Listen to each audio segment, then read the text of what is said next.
Rais wa awamu ya 4 wa Jamhuri ya Muungano wa Tanzania Dr. Jakaya Mrisho Kikwete amesema kwamba serikali ya Tanzania imepiga hatua kubwa katika kupunguza umaskini kwa kuwezesha wananchi kiuchumi na kukuza pato la taifa, ikiwa ni utekelezaji wa mpango wa dunia wa kuondoa kabisa umaskini ifikapo mwaka 2039. Mstaafu Kikwete akiwa anafungua mkutano wa kimataifa wa wadau wa maendeleo wa kukabiliana na umaskini wenye lengo la kufanikisha lengo la dunia la kutokomeza umaskini, amesema kwamba changamoto iliyopo ni kupunguza idadi ya umaskini wa watu, na kusema kwamba kilimo hakijakuwa katika kiwango kinachotakiwa ili kuweza kuwawezesha watu wengi zaidi kujiajiri kwenye sekta hiyo. Ile mipango mitatu ile ya maendeleo yatoka 64 mpaka 81.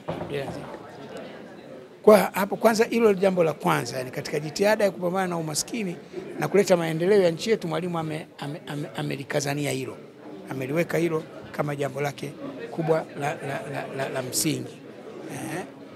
Lakini kuna kipindi ambacho kwa na matatizo ya kiuchumi, kwa hiyo kukawa na hatua mbalimbali, mipango mbalimbali imekuwepo ya kupambana na hali ya uchumi ilivyokuwa ina matatizo nchini.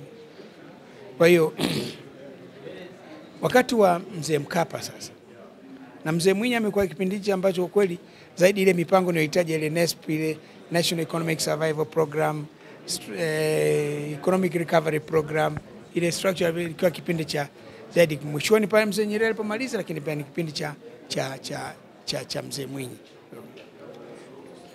Rais Mkapa alipoingia ndio akaja na Vision 2025, dira ya maendeleo ya miaka 25.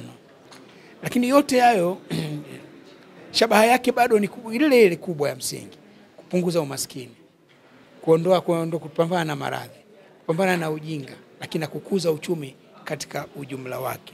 Bado lengo linabakia pale pale kwa uongozi wetu wote, na ndio maana nimesema kwenye speech yangu kwamba baada ya Mwalimu kuweka state ile stage, lakini viongozi wote waliofuatia bado walibaki na lengo lile la msingi katika jitihada, hatua zinazochukuliwa zote ni kupunguza umaskini na hatimaye umaskini uondoke.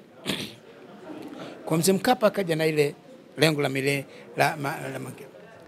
tulichofanyika kipindi changu mimi sasa ni kwamba kwa ile miaka iliyobakia tukatengeneza mpango wa muda mrefu wa miaka 15, na mpango ule tukaugawa katika mipango ya maendeleo mitatu ya miaka mitano.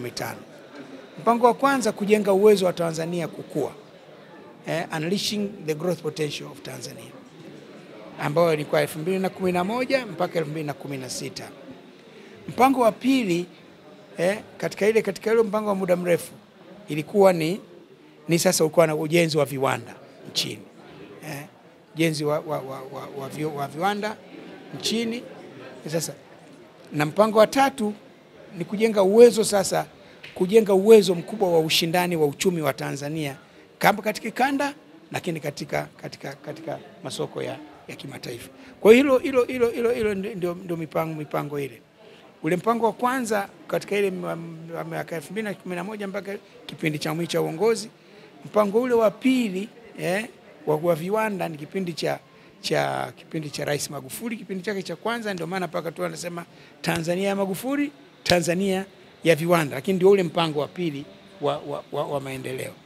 Na Rais Samia ndio mwaka 2021 amezindua sasa ule mpango wa mwisho, katika ule ambao ukitekeleza ule wa mwisho ule ndio unakamilisha utekelezaji wa dira ya maendeleo ya mwaka 2025. Lakini yote hayo shabaha yake ni nini? Ni kuondoa umaskini wa nchi na kupunguza umaskini wa Watanzania. Lila umaskini wa nchi tumefanikiwa, kwamba ile jitihada iliyoanza tumetoka sasa kwenye lile kundi la nchi maskini na tumeingia kwenye kundi la nchi za uchumi wa kati, lakini katika hatua ile ya mwanzo. Sasa hilo ndio amefanya.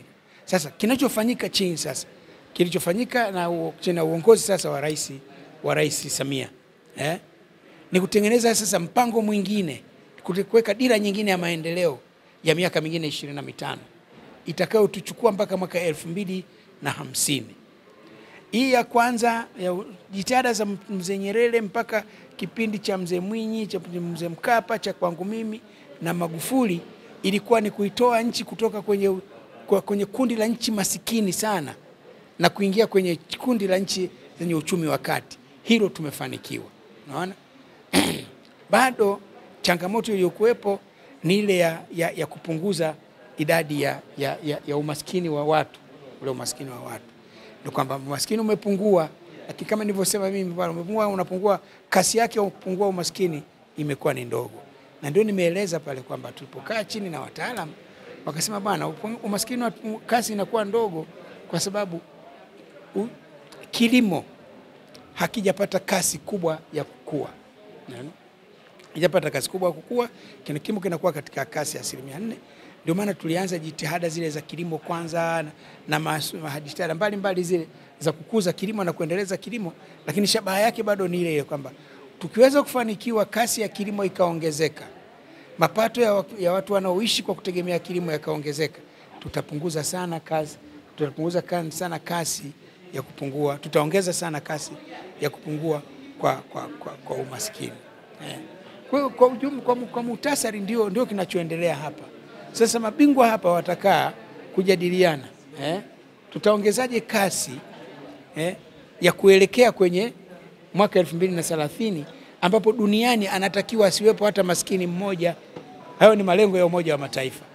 Sasa ndio hapa, msikilize sasa hawa mabingwa wanasema nini. Na hii ni tathmini ya Mfuko wa Maendeleo ya Jamii Tanzania TASAF kuhusiana na swala la umaskini. Twa Shedraki Mzirai ni mkurugenzi mtendaji wa Mfuko wa Maendeleo ya Jamii TASAF. Tuko hapa Arusha katika kongamano la kimataifa ambalo linazungumzia namna gani tunaweza kutumia takwimu na tafiti pamoja na shuhuda mbalimbali zinazotokana na tafiti ili kuweza kutusaidia kutokomeza umaskini uliokithiri, extreme poverty, kwa sababu kama tunavyojua lile lengo la maendeleo endelevu la kwanza linatutaka kama dunia itakapofika mwaka 2030 basi tuwe tumetimiza lengo hilo. Kwa hiyo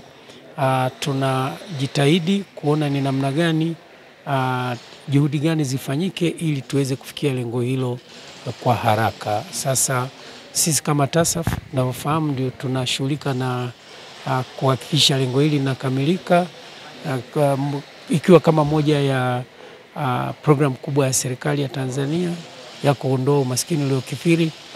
Tunalenga kushughulikia kaya hizi maskini sana ambazo mpaka sasa tuna kaya milioni 1.4 ambazo tunafanya nazo kazi, tunazipa afua mbalimbali ili ziweze kutokana na umaskini uliokithiri. Sasa hapa tunatumia uzoefu wa wenzetu kutoka maeneo nchi mbalimbali kuona namna gani mipango yao na tafiti gani zimefanyika za kuweza kusaidia kuboresha yale ambayo tunayafanya kama nchi, kama taasisi, kuweza kuhakikisha kwamba tunaharakisha hizi swala la kuondoa umaskini kwa kaya hizi ambazo ni maskini sana. Kwa hiyo tulichosisitiza ni kwamba katika kutokana na tafiti, uzoefu wa tafiti mbalimbali na takwimu inaonyesha kwamba kaya hizi ili ziweze kuondokana na umaskini kwa haraka,